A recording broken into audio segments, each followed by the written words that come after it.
Hello friends, welcome to Archer. ఇది ఈ temple వచ్చేసి జగన్నాథ టెంపుల్. పూరిలో మనకి ఎలా ఉంటుందో అలా కన్స్ట్రక్షన్గా ఇక్కడ అలా బ్రిక్స్ ఇంకా అలా యూజ్ చేసేసారు. ఇది హైదరాబాద్లోని బంజారా హిల్స్లో ఉంటుంది. కేబీఆర్ నేషనల్ పార్క్కి జస్ట్ 1.5 కిలోమీటర్ డిస్టెన్స్లోనే ఉంటుంది ఇది. సో ఇది బయట ఆర్చి మనకి ఎంట్రన్స్లో ఇలా ఉంటుంది. ఇది బ్యాక్ గేట్ అనమాట. ఫ్రంట్ బ్యాక్ టూ గేట్స్ ఉన్నాయి. ఇలా మెయిన్ ఎంట్రన్స్ అయితే మేము ఇక్కడ బ్యాక్ గేట్ నుంచి వెళ్తున్నాం లోపలికి. బయట అంతా మనకి ఇలా పెయింటింగ్స్ కానీ విగ్రహాలు అంతా అమ్మవార్లు అంతా ఇలా చాలా చక్కగా ఉంటుంది. టెంపుల్ లోపల కూడా మనకి వెళ్ళంగానే లెఫ్ట్ సైడ్లో మహాలక్ష్మి అమ్మవారు, అలాగే రైట్ సైడ్లో దుర్గాదేవి అమ్మవారు, ఇంకా ఆంజనేయ స్వామి శివాలయము, గణపతి దేవాలయము ఇలా ఉంటాయి. ఇంకా మెయిన్ టెంపుల్ లోపల వచ్చేసి బలరామ, అలాగే సుభద్ర అండ్ కృష్ణుడు ముగ్గురు ఒకటే చోట పూరిలో ఎలా ఉంటుందో అలాగే మనకి లోపల దర్శనం అయితే ఉంటుంది. అది టెంపుల్ అయితే లోపల కొంచెం స్పేషియస్గా విశాలంగా అయితే ఉంది. లోపల మనము చక్కగా చూడవచ్చు. మనకి ఇది రాముల వారి పట్టాభిషేకం, అలాగే ఇలా డిఫరెంట్గా అన్నీ మనకు కనిపిస్తాయి అన్నమాట. మన వైకుంఠం, ఇది విష్ణుమూర్తి, అలాగే దశావతారాలు కూడా మనకి చూడొచ్చు పెయింటింగ్స్లో.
ఇక్కడ అది చూసారు కదా, చుట్టూ మన లోపల కారిడార్లు, వాల్ పెయింటింగ్స్ అంతా ఇలా దశావతారాలు మనం చూడొచ్చు.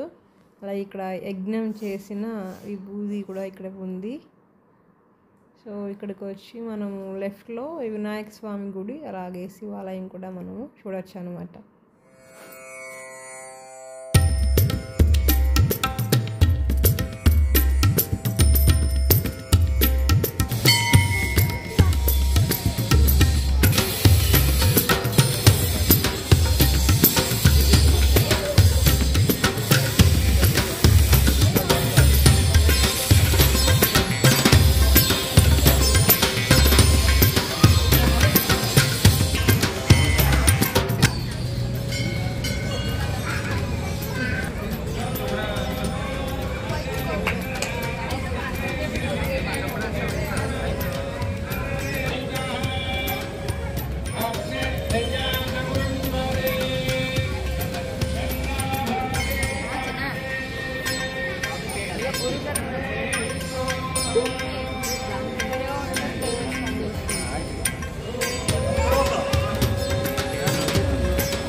వీడియో నచ్చింది కదా? If you like, please share, subscribe.